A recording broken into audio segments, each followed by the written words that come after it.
the soul that incarnated into Jesus, that took that body, that vehicle that we call Jesus, was from the next evolutionary level of life, which we refer to in biblical history as the kingdom level of God, or the kingdom of heaven. Mm-hmm.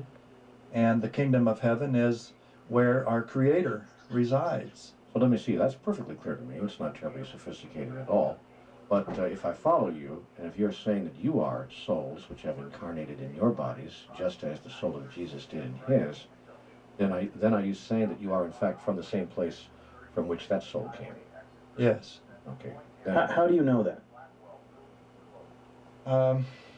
We have the sign of Jonah, which is about the only proof that we can offer is from individual experience.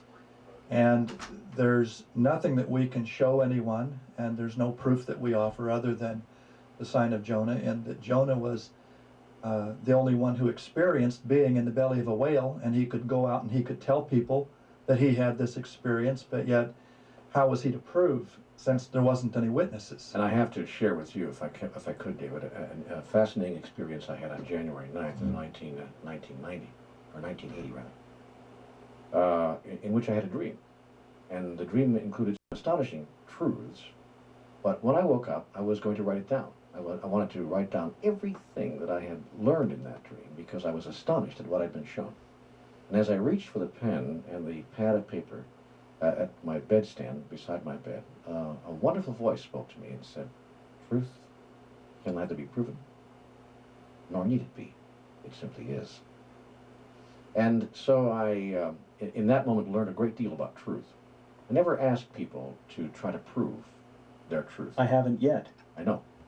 I'm only asking you how you know, because you must know, there must be something, some experience, some knowledge, some truth, something that has given you to know what you say you know, and I'm only asking you, what is it?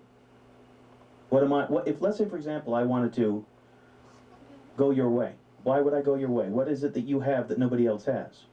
We were given a gift of recognition, and we know that this gift of recognition was given to us not because of something we deserved, but it was a gift from our Creator. And we recognize the information that was given to us, which we now are sharing, as the truth, because we were given the gift of recognizing that truth. Which is what? Which is that we are a created being, and that we have a Creator, and that the Creator resides in a physical, biological place. It's not a spiritual, metaphysical place. It's a real physical place that has substance, and individuals in that place have very high technology. Some of that technology is considered some of their modes of transportation. People refer to as UFOs, but we know that all UFOs are not from this kingdom level that we talk about, but yet there are some UFOs, and we feel quite a majority of the ones who are making themselves known to humans at this time are from another camp, from the camp that spun off, which we refer to as the Luciferian camp. Okay. What makes you different? Besides the fact that you recognize truth, or As if that weren't enough. well, because that's really a relative thing. We know that these vehicles we occupy are human vehicles, but we also recognize that the mind that we're attempting to graft into and receive our nourishment from comes from the kingdom level of heaven. And that's the recognition that we were given, is that we can recognize that the information that we have to share comes from another kingdom level. It's not from humans. Humans have not arrived at this information. And the only way that we know that it's true is because we were given that gift to recognize that it's true. Let me ask you some questions here, Rick, or even, when did your souls, from your knowingness, when did your souls inhabit these particular bodies? When you were 10, 15, 30, at birth, or do you have any awareness of when that happened? Well, it's happened for at different times for different individuals. Well, for you even. For you. When was it for you? When was the time of your coming into this body for you, as you experienced it? Is that a fair question? Well, I'd like to address another issue, and that's that there's two representatives who have come from that kingdom level, who incarnated into human vehicles as older members, and that these are the ones who have helped us in our incarnating process. But is there a reason, without meaning to be disrespectful or confrontive, but is there a reason why the question I asked feels uncomfortable for you to answer? Because I sense I don't some know that level of it's, discomfort. I don't know that it's relevant not at germane? this point, as far as our individual awakening to this information. We know that it's a process that occurs in various amounts of time for various individuals. It's not Incrementally. something that I can say that, well, gee, I woke up one morning and bingo, I recognized that I was possibly something else than Yeah. what I am. Yeah. The reason it didn't work that way The reason for I me. asked the question, Rick, is that there is a phenomena that some people call walk-ins. It's a phenomena that some people have experienced where sometimes they suddenly wake up, or sometimes it's over a period of months or years, but they suddenly feel like they're in a body they haven't been in before, that they're other than who everyone else sees them as, that they're slightly different than everyone else imagines them to be, and in order to somehow describe this to others, people have come upon the theory of what has been called walk-ins, where I'm sure you're familiar with the theory. And I wonder whether or not that experience of walk-ins might be inaccurate, and that what's really happening is something akin to what you're discussing here. An awakening to the truth about who you are, and an awakening an awakening that's so frightening in its implications that some people turn from that and look for a different kind of explanation. Could that be? I'll try to answer this. Am I asking questions you weren't really ready for here today? No. Hope to answer this so it's clear. We feel that these vehicles that we are presently inhabiting, Your bodies. our bodies, these vehicles were, in a sense, tagged for us before we actually arrived. Before our souls actually took possession of them. Yeah, understood. Yes, so Who was in them before your souls were? Fair question. yes, there was a spirit that Care took it for you? yes, in other words, that care took the vehicle for us. However, say our mind related to that vehicle over the years. Yeah. However, until our teachers came and, in other words, brought some smelling salts. We want to make it clear that if it weren't for our teachers, we wouldn't be able to recognize what we recognize, that it was because of our teachers and because of our older members that they had put smelling salts under us. Yeah. We couldn't have done this alone. Let me ask you this. How do you know you're not hypnotized? Or deceived? Do or I look brainwashed? hypnotized? Do I look brainwashed? Yeah. Okay. But then again, so do I. No, I think you do. You have a particular look on your face of a person who is in a hypnotic trance. No, it's called serenity. It's called inner peace. Well, I mean, I'm just being honest. I'm sure he's not concerned about my honesty, are you? Not at all. Well, Okay. when you mention being brainwashed, I think we've thought about that term over some time, and we feel that in a lot of ways we hope we are. In other words, we want to wash our brains of everything, every concept that this world relates to. In other words, what we still are addicted to in some ways, any behavior, any concept that would keep us bound to this world and separate us from actually So you mean, leaving here. to use someone else's well-chosen words, you want to be in this world but not of it? Well, 2,000 years ago, an individual from the next kingdom level Yeah. brought a formula, and he gave it to humans. And the formula was how to overcome being a human creature and evolving into a creature that is not human, that has eternal life. That formula was presented and has now become diluted and Distorted. misconstrued and distorted by religions, and that formula, we offer the same formula today that was offered 2,000 years ago. And Is it a secret? No, it's not a secret. Tell me what it is. The formula is that you have to overcome your human condition Okay? and love the next level, love God more than you love even your own life. You have to give up all of your addictions. You have to become a new creature. How does that happen, though?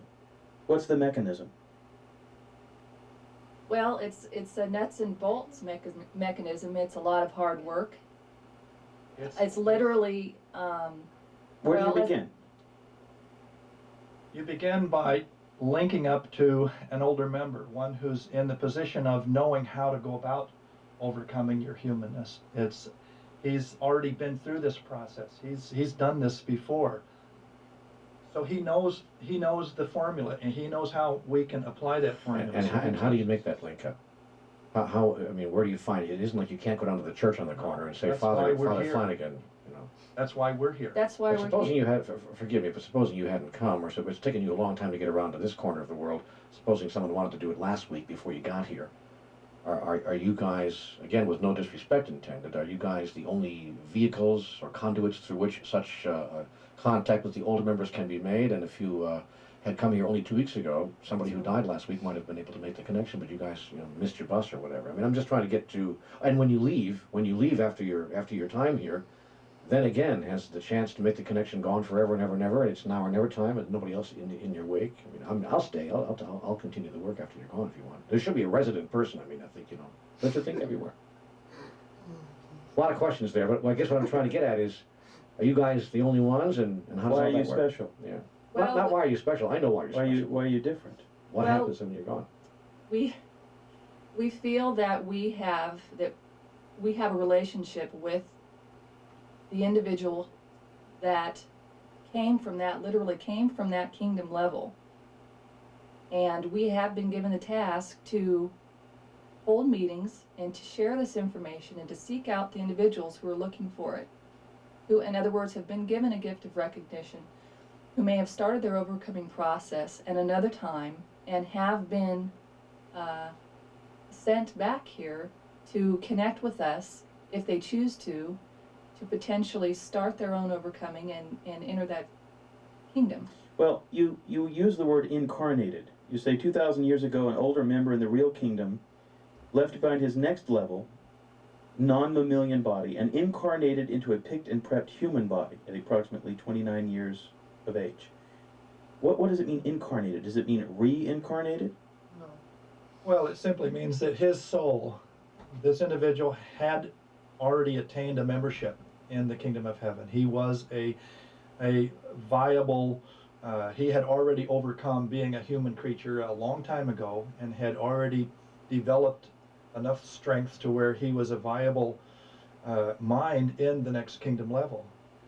And he had a vehicle, another body that's not mammalian, didn't have the plumbing that we have. It had non-gender. But he gave up that body in order to incarnate, to literally come down to this planet, and his soul was deposited, if you will, into a vehicle which had been prepared for his soul. He then awakened to who he was and used the brain in the vehicle to assimilate and to translate what he was aware of, and he became to know who he was. So in a sense, bodies are like cars. They're just containers. They're like just cars. interchangeable vehicles. In the next kingdom level, that's true. But what we do in our body on earth creates repercussions. In other words, whoever or whatever is inhabiting your body can either help people or kill them or hurt them. And so, I mean, what about the accountability factor? Yeah, I want to ask the tough questions. They came here to talk about UFOs, and we'll give them a chance to issue their warning in a bit. But I want to ask the really tough questions, UFOs notwithstanding.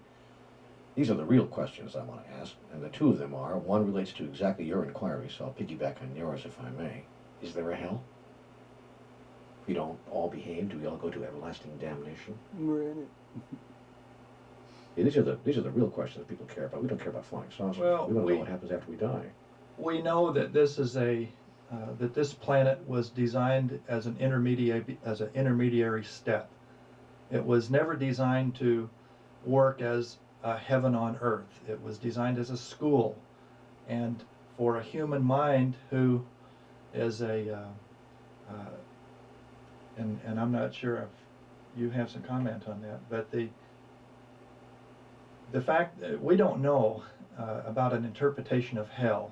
We know that the next level is a real physical level that is outside of the human level of it's outside of time. Granted, but relating to David's question and to my inquiry, which is a larger version of his own, do we remain accountable in some way or another for the actions that we take here on this planet during this lifetime? If I'm a good guy, do I have one kind of experience in the next portion of my adventure? Or if I'm a bad guy, do I have a different kind of experience that makes me regret that I was a bad guy? Is there a certain kind of accountability in that sense? That's the question. Well, we know that the next level chooses the ones that they feel might have grown to become a candidate for evolving into the next level. We know that not all humans will evolve into the next level, and it's a choice.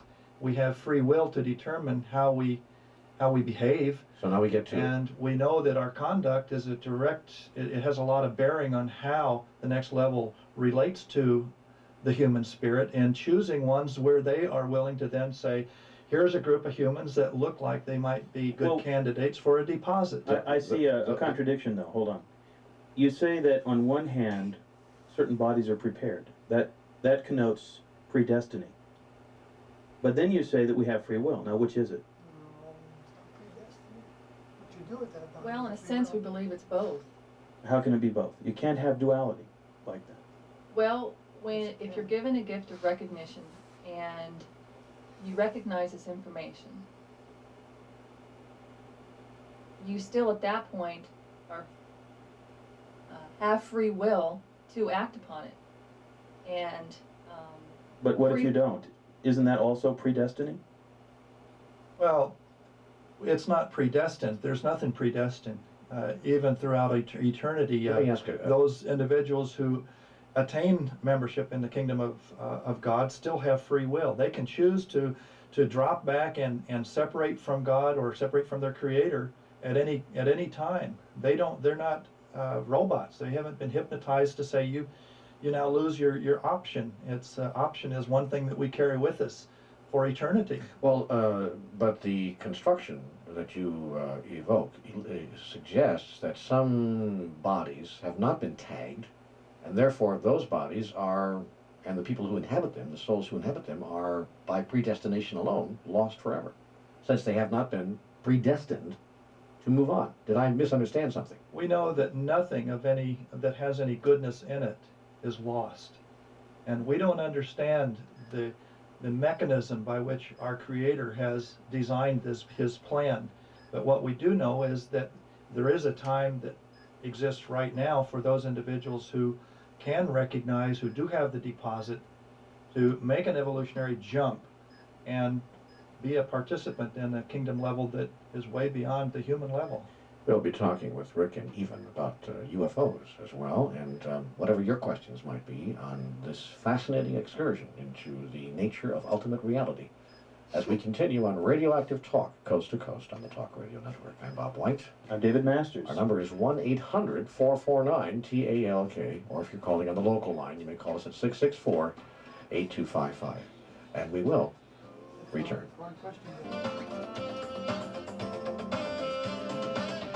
It's 7 minutes now past the hour. Our number across the country is 1-800-449-TALK, and locally 664-8255. I'm Bob White.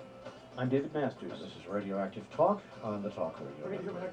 Our guests on this particular program are Rick and Evan, and they are, I didn't write down what they said, but they are from a group which almost feels like, in a sense, oversouls. A phrase I picked up from a book I read about 20 years ago. Anyway, they're from, or claim to be, from another level, a level above human. They've come to these bodies in which they now reside, in which they now inhabit, and they've devoted their lives, along with a number of other people on the planet, to waking the rest of us up to some very important truths as they see it. And one of the important truths is the end of civilization as we know it. Is that correct? Well, we feel Get right up on the mic. very strongly that this is the end times that was prophesied by in the Bible. And isn't that in fact one of the messages that you bring? This is part of our message, yes. Okay, so But wait a minute, can I ask you this? What is the end time? What does that mean? It's a time where we feel like this civilization has reached it's like a tree that has fruit on it. Eventually the fruit will ripen, and when it's ripe, why harvest time occurs and you pick the fruit. And then after that, there's another cycle occurs. And we feel like this is the cycle for harvesting. But you make reference to the Bible. Have you ever read Revelation? Well, we've read Revelation, lots of parts of it. Different people have different understandings of it. But what it is in Revelation that is revealed is that God is going to pour out his wrath on those who have not turned to him. That's right. That in fact a third of the people on earth will die, a third of the trees will be burned, a third of the fish in the ocean are going to die. It's a time of great turbulence and turmoil, and suffering. tribulation. Yeah. Is that how you see it, or do you see something else? Well, we don't know how it's going to happen, and say that, but I think if you look around now at the state of the planet, some of the signs are there already. But forgive me, again, without any disrespect, but couldn't that have been said any time in the past 2,000 years? And people have been saying, look around the planet. The day after Hiroshima, you could have easily said that same thing. Look what we've just done. Look at the planet. So those conditions, with due respect, have been around seemingly for at least hundreds of years. People have pointed to those kinds of conditions and said the same thing you're saying now. So I guess I have to ask, as a reasoning person, what would cause us to notice these signs as any more indicative than the signs we looked at 200 years ago or 40 years ago? Fair question? It's a fair question, and we're not saying that you have to believe us, and we're not saying that this is something that speaks to everyone. What we are saying is that for those who it does speak to, they might want to come to our meeting. So the message is that the end of civilization is very close. What ought we do about that? Is there something that Well, we can do, or do we just kind of move through the end of civilization and just observe it complacently? I don't know that our message is that it's the end of civilization. Our message is that there's an opportunity now for those who recognize it to make the literal jump from human level to becoming a beginner in another evolutionary level of life, and it's a real physical level of life. All right, how does one do that? One does that by first making a connection with the one who has been assigned the task of helping as a tutor in this process.